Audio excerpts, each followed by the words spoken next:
O terror. O advento do terror. Depois de 2 anos, voltamo-nos mais uma vez para as notícias matutinas com uma sensação de apetite e alegre expectativa. Houve emoções no início da guerra. A emoção do horror e de um destino que parecia ao mesmo tempo inacreditável e certo. Isso se deu quando Namur sucumbiu e as hostes alemãs invadiram como cheia os campos franceses e se acercaram muito perto dos muros de Paris. Depois sentimos a emoção do júbilo quando chegou a boa notícia de que a medonha maré havia recuado, que Paris e o mundo estavam salvos, ao menos por algum tempo. Assim, durante dias, aguardamos outras notícias tão boas como essa, ou melhores. Foi o general von Kluck cercado? Hoje não, talvez amanhã sim. No entanto, os dias se tornaram em semanas, as semanas se prolongaram em meses. A batalha do Ocidente parecia paralisada. De vez em quando, faziam-se coisas que pareciam esperançosas, com a promessa de acontecimentos ainda melhores.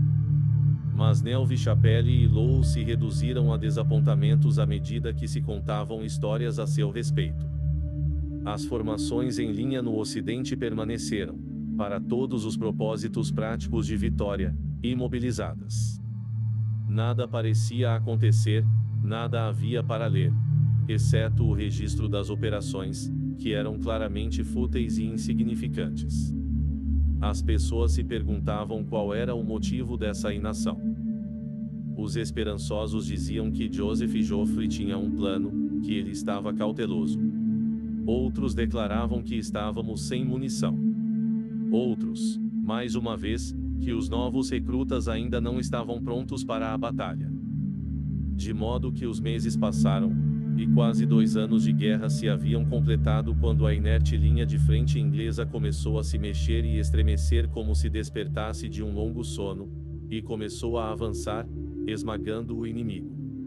O segredo da longa inação do exército britânico foi bem mantido. De um lado, foi rigorosamente protegido pela censura, que severa, e às vezes severa a ponto da absurdidade o capitão e os Partem, por exemplo, tornou-se, em especial nesse aspecto, feroz. Assim que as autoridades se deram conta do significado real do que estava ocorrendo, ou começava a ocorrer, uma circular crivada de realces foi enviada aos donos de jornais da Grã-Bretanha e da Irlanda. Advertia cada um deles que poderiam compartilhar o conteúdo da circular com apenas uma única outra pessoa, sendo essa pessoa o editor responsável do jornal, o qual deveria guardar segredo acerca do comunicado, sob pena das multas mais severas. A circular vetava qualquer menção a acontecimentos que tivessem ocorrido, ou que pudessem ocorrer.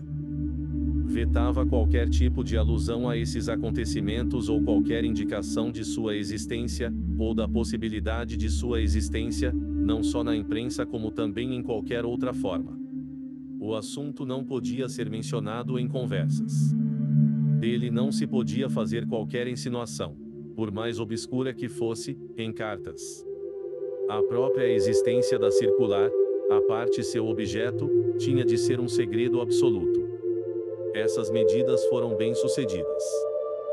Um abastado proprietário de Jornal do Norte, um tanto excitado ao final da festa dos tecelões que, ressalte-se, se realizou como de costume, arriscou-se a dizer para um homem ao lado: seria terrível, não seria, ser. Suas palavras foram repetidas, como prova, lamentavelmente, de que chegara a hora de o velho Arnold se recompor. E ele foi multado em 1000 libras esterlinas. Depois houve o caso de um obscuro semanário publicado na cidade administrativa de um distrito agrícola do país de Gales. O Meiros Observer, como o chamaremos, era publicado nos fundos das instalações de um proprietário de papelaria, e enchia as 4 páginas com relatos de exposições de flores do lugar, feiras de artigos de fantasia em vicariatos, relatos de conselhos paroquiais e raras mortes por acidente em balneários. Esse órgão informativo imprimiu um tópico, o qual ninguém notou. que se assemelhava muitíssimo aos tópicos que jornaleiros do interior havia muito costumavam publicar, que dificilmente poderia dar uma pista a alguém, quer dizer, não de todo informado do segredo. Na verdade, essa notícia foi parar no jornal porque o proprietário, que também era o editor, incautamente deixou os últimos procedimentos desse assunto em particular para o assistente, que era o pau para toda a obra-mor do estabelecimento. E o assistente acrescentou uma pitada de boato que ele ouvira na feira e a qual preenchera 2 centímetros da última página. Mas o resultado foi que o Meiros Observer parou de ser publicado, devido a circunstâncias desfavoráveis, como explicou o proprietário, que nada mais disse. Nada mais, quer dizer, em termos explanatórios, mas um bocado mais em termos da execração de malditos abelhudos. Agora, uma censura que seja suficientemente minuciosa e totalmente impiedosa pode fazer milagres no que diz respeito a ocultar o que se deseja ocultar. Antes da guerra, teria sido possível pensar o contrário. Teria sido possível dizer que, com ou sem censura, de certo tomar-se-ia conhecimento da ocorrência do homicídio em 10º ou da ocorrência do assalto ao banco em Y. Se não por meio da imprensa, ao menos por meio do boato ou da notícia passada boca a boca. E isso seria aplicável à Inglaterra de há 300 anos e às primitivas áreas tribais de hoje. Recentemente, porém, habituamo-nos a uma tal reverência à palavra impressa e a uma tal confiança nela que a velha capacidade de divulgar notícias oralmente ficou atrofiada. Proíba-se a imprensa de mencionar o fato de que João foi assassinado e é incrível como algumas pessoas saberão disso, e das que souberem quão poucas acreditarão no que ouviram. Conhecemos um homem no trem que afirma que lhe contaram algo acerca de um homicídio em Southwark. É enorme a diferença entre a impressão com que ficamos de uma comunicação casual como essa e a proporcionada por meia dúzia de linhas impressas com nome, rua, data e todos os fatos do caso. Gente que viaja de trem reconta todo tipo de histórias, muitas delas falsas. Jornais não publicam relatos de assassínios que não foram cometidos. Ademais, há outro motivo que levou ao segredo. Devo ter dado a entender que o antigo ofício do boato não existe mais. A mim me farão lembrar da estranha lenda dos russos e da mitologia dos anjos de Mons. Mas gostaria de observar, em primeiro lugar, que a ampla divulgação desses 2 disparates dependeu dos jornais. Se não existissem jornais ou revistas, russos e anjos teriam feito apenas uma breve e vaga aparição das mais obscuras. Alguns poucos teriam sabido deles. Nem tantos desses poucos teriam acreditado neles, deles se teriam falado por 1 ou 2 semanas e, desse modo, teriam desaparecido. E depois, mais uma vez, o próprio fato de que por um tempo se acreditou nesses boatos fúteis e nessas histórias fantásticas foi fatal para a credibilidade de qualquer rumor que tivesse se espalhado pelo país. As pessoas botaram fé 2 vezes. Viram indivíduos sérios, homens de boa reputação, pregar e preconizar os notáveis procedimentos que haviam salvado o exército britânico em Mons, ou testemunharam 3, repletos de russos de casacos cinzas, atravessarem o país a altas horas da noite. E agora havia um sinal de algo mais espantoso do que qualquer uma das lendas desacreditadas. Mas dessa vez não havia uma palavra sequer de confirmação nos jornais diários ou semanários, ou nas revistas paroquiais, de modo que os poucos que souberam riram-se ou, sendo sérios, foram para casa e fizeram algumas anotações para ensaios sobre a psicologia do tempo de guerra, delírios coletivos. Não segui nenhuma dessas direções. Pois antes de a circular secreta ter sido emitida, minha curiosidade havia, de algum modo, sido despertada por um determinado parágrafo relativo a um acidente fatal com conhecido piloto aviador.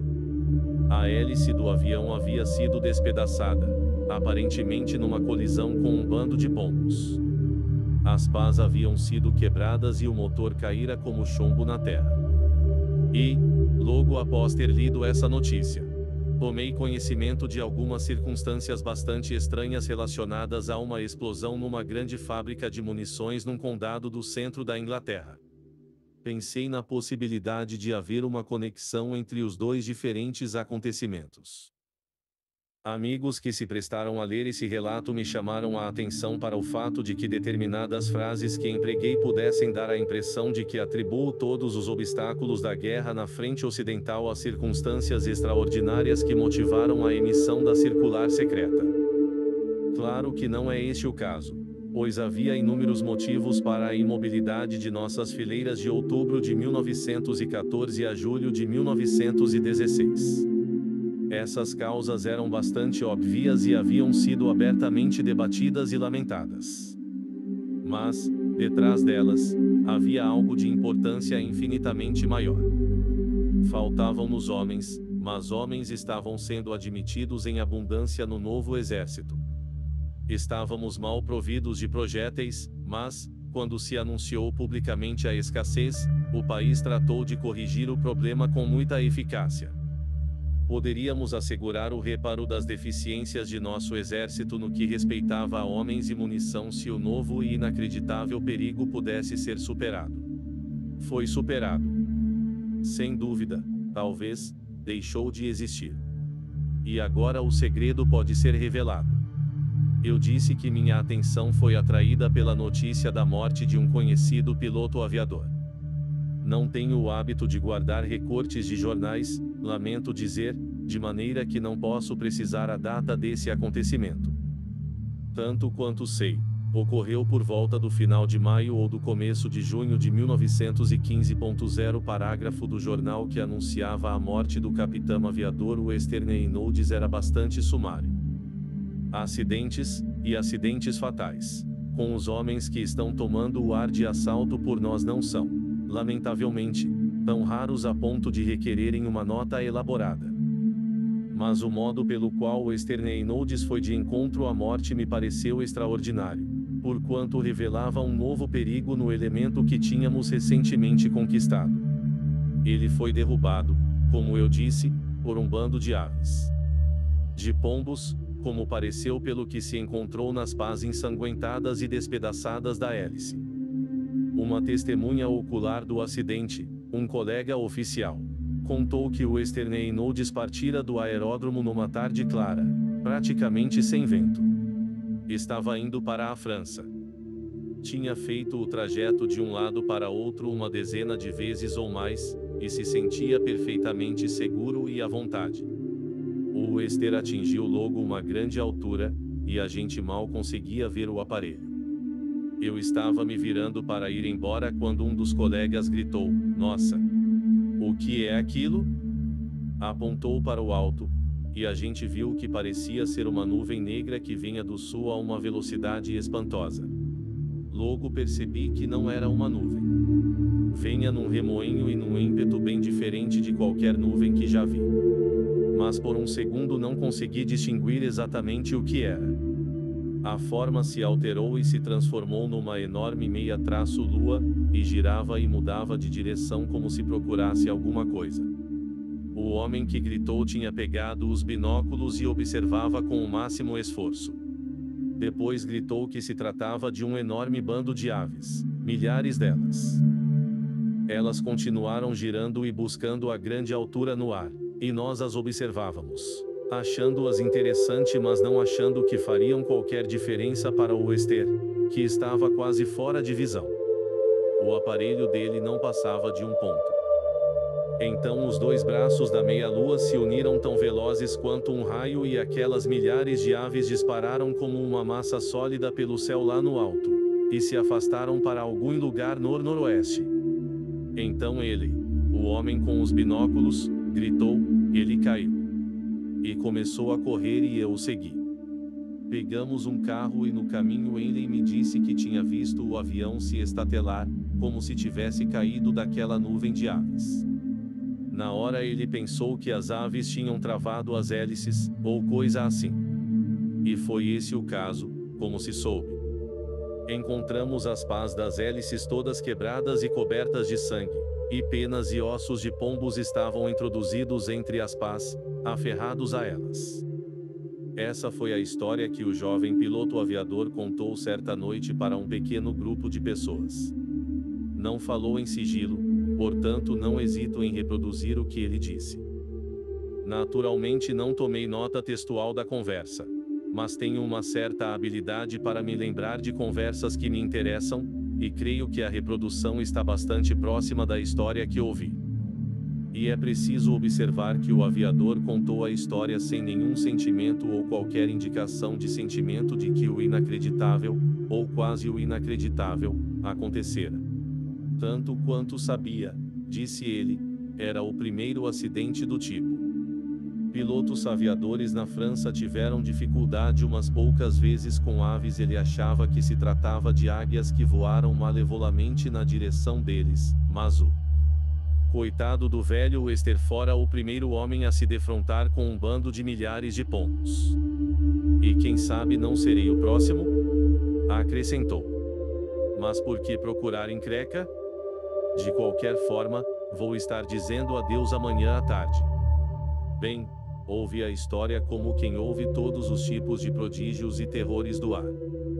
Como o que ouvi há alguns anos sobre bolsões de ar, estranhos abismos ou vácuos na atmosfera nos quais pilotos caíam, expondo-se a grande risco.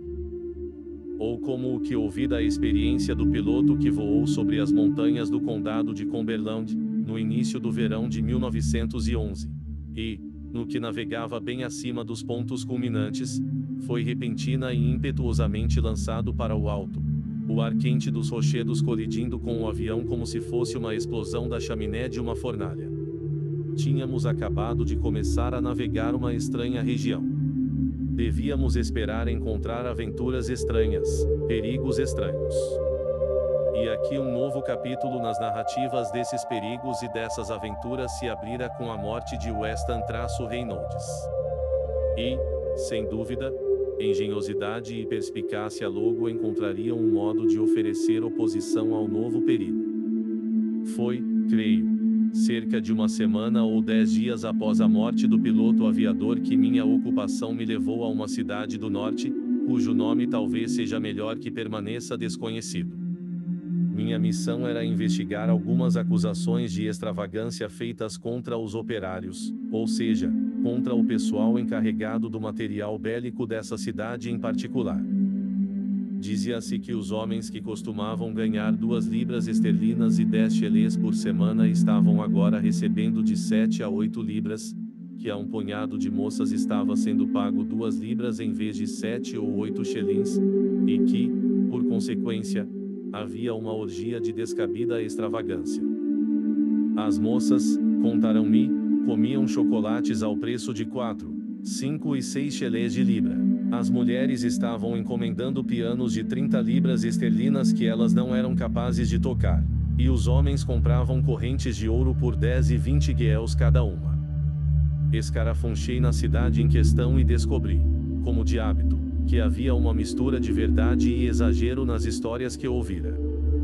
Gramofones, por exemplo, não se pode considerá-los estritamente indispensáveis, mas estes estavam, sem dúvida, sendo vendidos com regularidade, mesmo as marcas mais caras. E achei que havia um número muito grande de carrinhos de bebê à vista nas calçadas. Carrinhos da moda, pintados com discretos tons de cores e dispediosamente equipados. E como é que o senhor pode ficar surpreso com o fato das pessoas querer se aventurar um pouco? Perguntou-me um operário. A gente tá vendo dinheiro pela primeira vez na vida, e é dinheiro vivo. E a gente trabalhou duro para isso, e arriscou a vida para ganhar ele. Ouviu falar da explosão aqui perto? Mencionou uma fábrica nos arredores da cidade. Evidentemente, nem o nome da fábrica nem o da cidade foram divulgados. Houve uma breve notícia da explosão na fábrica de material bélico no Distrito do Norte, várias vítimas. O operário me contou a respeito disso, acrescentando alguns detalhes terríveis. Não deixaram os parentes ver os corpos. Botaram eles nos caixão como encontraram eles tal e qual. O gás se encarregou de tudo. O senhor quer dizer que pretejou o rosto deles? Não. Estavam todos como se partidos em pedaços. Tratava-se de um estranho gás. Fiz ao homem da cidade do norte todo tipo de perguntas sobre a extraordinária explosão da qual me falara. Mas não tinha muito mais para contar. Como já observei, os segredos que não podem ser impressos são em geral profundamente guardados. No verão passado, havia pouquíssimas pessoas fora dos altos círculos oficiais que sabiam alguma coisa acerca dos tanques, dos quais todos falamos mais tarde, embora esses estranhos instrumentos de guerra estivessem sendo exercitados e testados num parque não longe de Londres. Portanto, o homem que me contou sobre a fábrica de material bélico era, muito provavelmente, típico de sua profissão, por não saber nada mais acerca do desastre. Descobri que era um fornalheiro empregado numa siderurgia no outro lado da cidade, longe da fábrica destruída. Nem sequer sabia o que se fabricava lá. Algum tipo perigoso de explosivos, supus. A informação que ele me deu na verdade não passava de um mexerico horripilante, que ele provavelmente ouvira de terceira, quarta ou quinta mão. O detalhe horrível dos rostos, como se partidos em pedaços, tivera uma violenta impressão nele, só isso. Desisti dele e peguei um bonde elétrico até o local do desastre, uma espécie de subúrbio industrial, a uns 7 quilômetros da cidade. Quando perguntei onde ficava a fábrica, disseram-me que não era uma boa ideia ir até lá, uma vez que lá não havia ninguém. Mas localizei-a. Um barracão tosco e medonho no centro de um pátio cercado, e um portão fechado. Procurei sinais de destruição, mas nada encontrei. O telhado estava praticamente intacto. E de novo me ocorreu que se tratava de um estranho acidente. Houve uma explosão de uma violência suficiente para matar os operários dentro do prédio, mas no prédio em si mesmo não havia vestígios de danos. Um homem saiu pelo portão e o trancou. Comecei fazendo traço-lhe uma espécie de pergunta, ou, antes, comecei a preparar uma pergunta. Dizem que aqui aconteceu uma coisa terrível, ou uma frase convencional assim. Não fui além disso. O homem me perguntou se eu tinha visto um policial descendo a rua. Respondi que sim, e tive a oportunidade de imediatamente prosseguir no meu intento ou de sem demora ser acusado de espionagem. E melhor a gente andar logo com esse treco, foi, creio, o conselho dele, e o acatei. Bem, eu me achava, literalmente, encostado contra uma parede de tijolos. Refletindo sobre o problema, só consegui supor que o fornalheiro, ou seu informante, tinha torcido as palavras que contavam a história. O fornalheiro dissera que os rostos dos mortos tinham sido partidos em pedaços. Isso poderia ser uma perversão inconsciente de corroídos. Essa palavra poderia descrever muito bem o efeito de ácidos fortes e, tanto quanto sei a respeito dos processos de fabricação de munição, esses ácidos podem ser usados e explodir, com resultados terríveis, em algum estágio delicado de mistura. Foi 1 ou 2 dias depois que me lembrei do acidente com um piloto aviador, o Sterling Nodes. Num desses instantes, que são mais breves do que qualquer medida do tempo, ocorreu-me a possibilidade de uma ligação entre os dois desastres. Mas havia uma desarrazoada impossibilidade, e a pus de lado. E, no entanto, creio que o pensamento, por mais tolo que parecesse, continuou a me ocorrer. Foi a luz secreta que por fim me guiou através de um sombrio emaranhado de enigmas. Por volta dessa época, na medida em que a data pode ser determinada, todo um distrito, pode-se dizer todo um condado, foi assolado por uma série de calamidades extraordinárias e terríveis, que se tornaram ainda mais terríveis por quanto continuaram por algum tempo mistérios inescrutáveis. Não se sabe ao certo, na verdade, se esses acontecimentos medonhos não permanecem ainda mistérios para muitos dos que neles estiveram envolvidos. Porque, antes de os habitantes dessa região do país terem tido tempo de relacionar um indício a outro, a circular foi emitida e, dali por diante, ninguém soube distinguir o fato em conteste da conjectura precipitada e extravagante. O distrito em questão se situa no extremo oeste do país de Gales. Vou chamá-lo, por conveniência, Meirion. Há lá uma cidade praieira de alguma reputação entre turistas, por 5 ou 6 semanas no verão. E, espalhados no condado, há uns 3 ou 4 vilarejos antigos que parecem estar em lenta decadência, apáticos e pardacentos com os efeitos dos anos e da negligência. Lembra um traço úmido que lhe há cerca de cidadezinhas no oeste da Irlanda. A grama cresce entre as pedras irregulares das calçadas. As placas no alto das vitrinas das lojas pedem. Metade das letras dessas placas falta. Aqui e ali uma casa foi demolida, ou caiu em ruínas. Uma vegetação silvestre brota entre as pedras tombadas e o silêncio reina em todas as ruas. E, é preciso mencionar, no passado esses lugares não foram magníficos. Os celtas jamais foram hábeis na arquitetura e, segundo me consta, essas cidades, tais como Toi, Merthyr Tecvent e Meiros, devem ter sido antes muito parecidas com o que são agora, aglomerados de casas humildes, pobremente construídas, mau traço conservadas e descambadas. E esse punhado de cidades se situa, esparsamente, numa região silvestre onde o norte é dividido a partir do sul por uma cadeia de montanhas ainda mais silvestres. Uma dessas cidades fica a cerca de 25 quilômetros de qualquer estação. As outras são, sem dúvida, remotamente ligadas por ferrovias de via única, servidas por escassos trens que se detêm e titubeiam e hesitam na lenta viagem pelos desfiladeiros das montanhas, ou param por meia hora ou mais em solitários barracos chamados estações, situados no meio de pântanos solitários.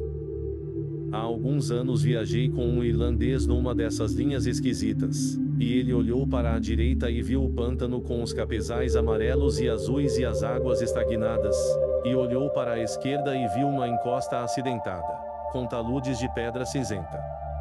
Não posso acreditar, disse, que ainda estou nos sertões da Irlanda. Aqui, portanto, vence uma região selvagem, dividida e esparsa, uma terra de colinas estranhas e vales secretos e ocultos.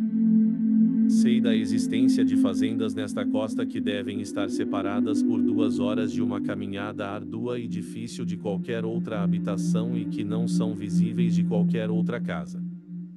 E no interior, mais uma vez, as fazendas são com frequência cercadas por densos bosques de freixos, plantados por homens num passado longínquo para proteger as cumeeiras dos ventos inclementes que sopram das montanhas e dos ventos tempestuosos que sopram do mar. De modo que também esses lugares estão ocultos, adivinhados apenas pela fumaça da queima de linha que se eleva por entre as folhagens verdes circundantes. E preciso que um londrino os veja para crer neles. E mesmo assim mal pode acreditar no isolamento absoluto. Assim é, fundamentalmente, Meirion, e esta terra, no início do verão do ano passado, o terror invadiu um terror amorfo, do tipo que homem algum jamais conheceu. Começou com a história de uma menina que perambulou pelas azinhagas para colher flores numa tarde ensolarada e jamais retornou ao chalé na colina. 2 Morte no vilarejo. A menina que se perdeu tinha saído de um solitário chalé que se situa no declive de um morro alcantilado conhecido como Alud. Nome que significa altitude. O terreno circundante é agreste e acidentado. Aqui crescem tojos e samambaias. Ali há o vale pantanoso de canas e juncos, assinalando o curso do arroio que brota de uma nascente oculta. Acolá a concentração de macegas dessas e emaranhadas, os postos fronteiriços da floresta. Nesse terreno áspero e irregular, uma verinda conduz à azinhaga no fundo do vale. Além dela o terreno torna a subir e se eleva até os paredões de rocha que sobranceiam o mar, a cerca de uns 400 metros de distância. A menininha, Gertrude Morgan, perguntou à mãe se poderia ir à azinhaga colher flores púrpuras. Tratava-se de orquídeas que lá cresciam, e a mãe lhe dera a autorização, desde que voltasse a hora do chá, porque faria uma torta de maçã para o chá. Ela jamais voltou. Supôs-se que tivesse atravessado a estrada e ido até a beira do penhasco, possivelmente para colher cravinas, que na época estavam em plena floração. Devia ter escorregado, diziam, e caído no mar, 600 metros abaixo. E, diga-se, havia, sem dúvida, alguma verdade nessa conjectura, embora bastante longe de toda a verdade. O corpo da menina deve ter sido levado pela maré, porque nunca foi encontrado. A conjectura de um passo em falso ou de um escorregão fatal na relva escorregadiça que se estende pelo declive abaixo até as rochas foi aceita como a única explicação possível. As pessoas acharam um acidente estranho, porque, em geral, as crianças que vivem perto de rochedos e do mar se tornam precavidas muito cedo, e Gertrude Morgan estava para completar 10 anos de idade. Entretanto, os vizinhos diziam, e isso que deve ter acontecido, e é uma grande pena, não resta dúvida. Mas essa explicação não se sustentaria quando, uma semana mais tarde, um jovem e robusto lavrador não voltou para casa depois do trabalho. Seu corpo foi encontrado nas rochas a uns 13 quilômetros do penhasco de onde a menina teria caído. Estava voltando para casa por um caminho que costumava percorrer toda a noite de sua vida, por 8 ou 9 anos. Perfeitamente seguro nas noites escuras, conhecendo cada palmo dele. A polícia perguntou se ele bebia, mas era abstêmio. Se sofria de ataques, mas não sofria. E não fora assassinado por causa de riqueza, uma vez que lavradores não são ricos. Só era possível, mais uma vez, pensar-se na relva escorregadiça e num passo em falso. Mas as pessoas começaram a sentir medo. Em seguida, uma mulher foi encontrada com o pescoço quebrado no fundo de uma pedreira em desuso perto de Lanfiangel, no centro do condado. Nesse caso, a teoria do passo em falso foi eliminada, uma vez que a pedreira era guardada por uma cerca natural de tojos. Seria preciso um grande esforço e relutar por entre os espinhos aguçados para se chegar à destruição num local como esse.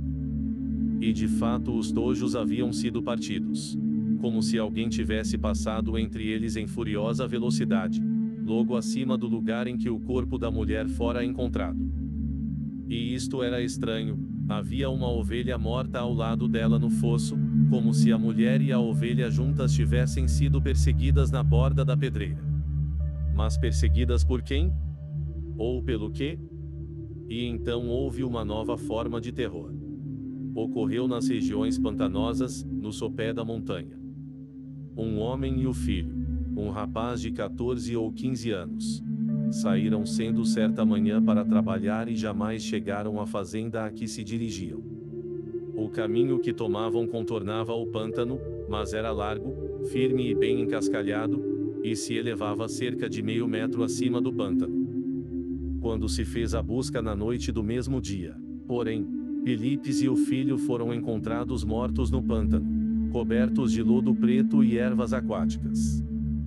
E estavam a cerca de 10 metros do caminho, o qual, parecia, deviam ter deixado intencionalmente.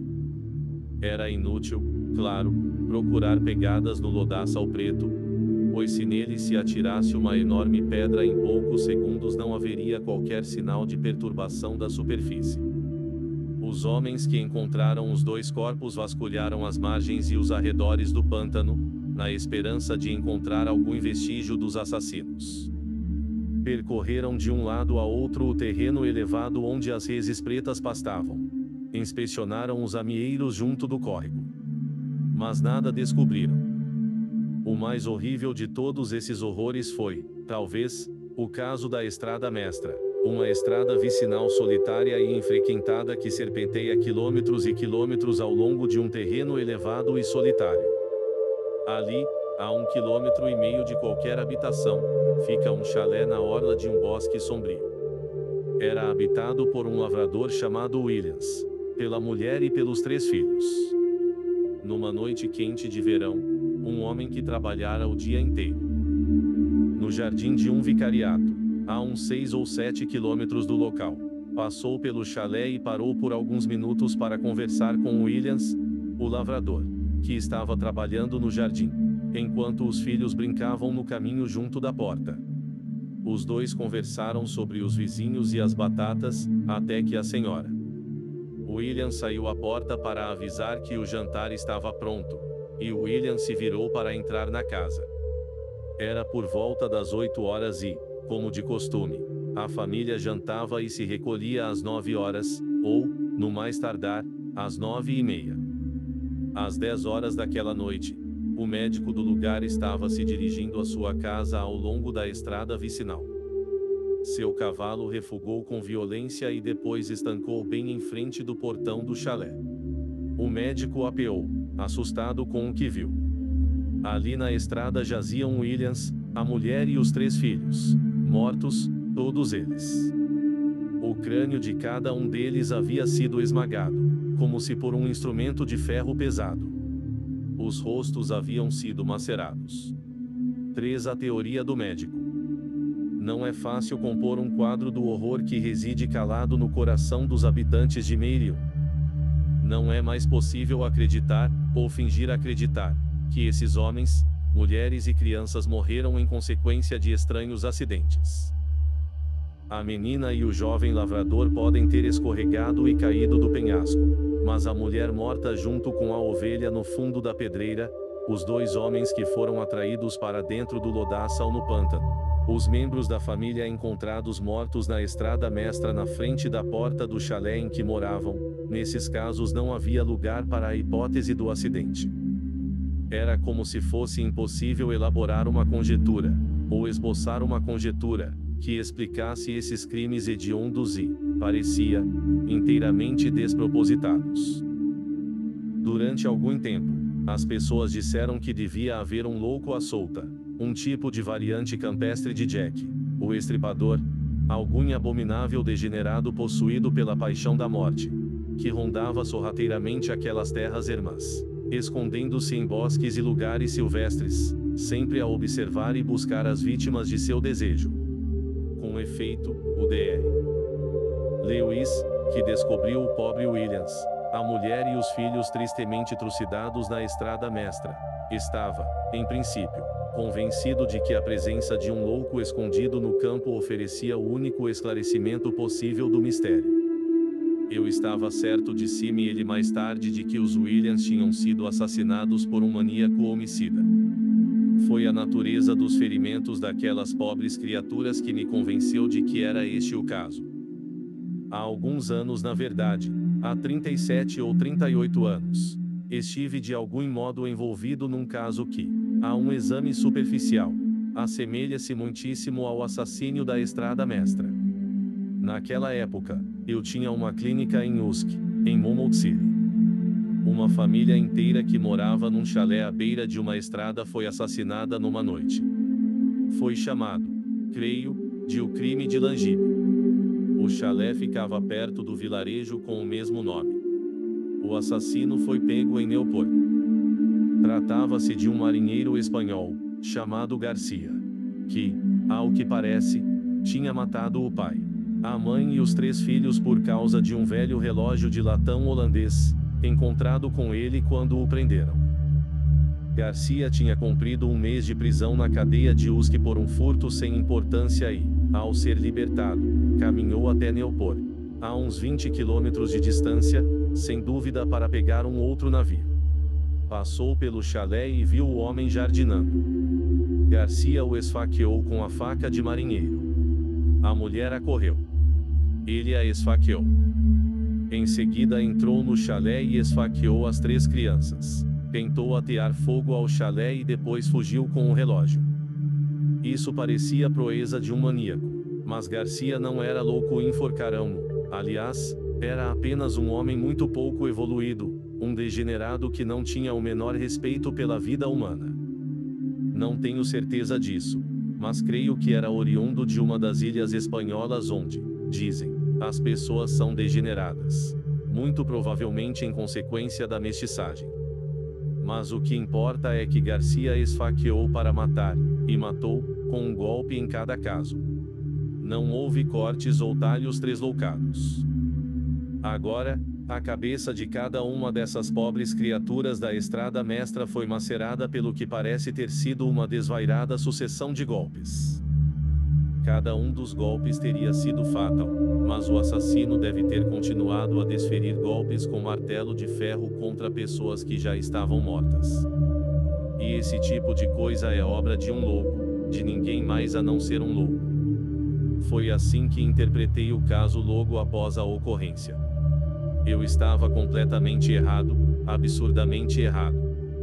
Mas quem poderia suspeitar da verdade? Assim falou o Dr. Lewis, e eu transcrevo, ou a substância do que falou, como um representante da opinião mais abalizada do distrito nos princípios do terror. As pessoas se aferraram a essa teoria porque, em grande parte, oferecia ao menos o consolo de uma explicação, e qualquer explicação, mesmo a mais satisfatória, é melhor do que um mistério insuportável e terrível. Além disso, a teoria do Dr. Lewis era plausível. Explicava a falta de propósito que parecia caracterizar os assassinos. Contudo, havia complicações mesmo desde o começo. Era quase impossível que um demente conseguisse permanecer escondido numa região em que qualquer estranho é logo notado e observado. Cedo ou tarde seria visto andando a esmo pelas veredas ou atravessando as terras silvestres. De fato, um vagabundo bebado, folgazão e totalmente inofensivo foi preso por um fazendeiro e seu capataz no momento mesmo em que aliviava a cerveja que bebera debaixo de uma cerca viva. Mas o vagabundo pode apresentar um álibi completo e incontestável, e logo lhe permitiram continuar a correr o mundo. Então surgiu uma outra teoria, ou melhor, uma variante da teoria do Dr. Lewis. Esta no sentido de que a pessoa responsável pelas atrocidades era, com efeito, um louco. Mas um louco apenas de tempos em tempos. Foi um dos membros do Port Club, um certo senhor Renault, quem teria originado essa explicação mais sutil. O senhor Renault era um homem de meia idade que, não tendo nada especial para fazer, lia uma grande quantidade de livros para passar as horas. Dava palestras para o clube composto de médicos, coronéis aposentados, párocos, advogados sobre personalidade. Citava diversos livros didáticos de psicologia para sustentar a questão de que a personalidade é por vezes fluida e instável. Reportava-se a Dr. Jekyll e Mr. Hyde, como boa prova de sua proposição. E destacava a especulação do Dr. Jekyll de que a alma humana, muito longe de ser una e indivisível, pode cabivelmente se revelar uma mera sociedade organizada, um estado no qual habitam inúmeros cidadãos estranhos e incompatíveis, cujo caráter é não apenas desconhecido como inteiramente insuspeitado por essa forma de consciência que tão temerariamente supõe ser não apenas o presidente da República como também seu único cidadão. Em resumo, concluiu o senhor Renault, qualquer um de nós pode ser o assassino, embora sem ter a menor ideia do fato. Consideremos o Lewis. O senhor Paine Lewis era um advogado idoso, um Turquinguior rural. Era o advogado procurador da herança dos Morgan, de Pintwee. Isso não soa espantoso em absoluto para os sachões de Londres. Mas o estilo é bem mais do que nobre para os celtas do país de Gales no oeste. E imemorial. Taylor Santo era um dos descendentes do primeiro chefe conhecido da raça. E o senhor Paine Lewis deu o melhor de si para parecer o conselheiro legal dessa antiga casa. Era sério, era prudente, era judicioso, era seguro.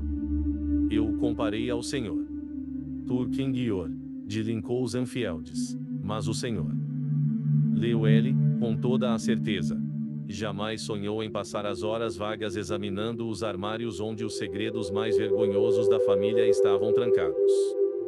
Supondo-se que esses armários existiam, o senhor Paine Lewis se arriscaria a tirar dinheiro do próprio bolso para provê-los de inquebrantáveis cadeados duplos e triplos. Era um homem de época recente, um adivina, com certeza, pois pertencia, em parte, à conquista da Inglaterra, sendo descendente de um ramo de Sir Paine Turberville, mas preferia permanecer no tronco antigo da família. Consideremos agora o Leuele, disse o Senhor. Renan. Escute, Leuele, você pode apresentar alguma prova de onde esteve na noite em que essas pessoas foram assassinadas na estrada mestra? Penso que não. O Senhor. Leuele, um ancião, como eu disse, vacilou antes de falar. Penso que não, prosseguiu o Senhor. Renan. Pois digo que é perfeitamente possível que o Leuele esteja disseminando a morte por Meirion, embora, nesta sua atual personalidade, ele não suspeite nem um pouco de que haja um outro Leuele dentro dele, um Leuele que pratique o assassínio como uma arte elevada. O Senhor.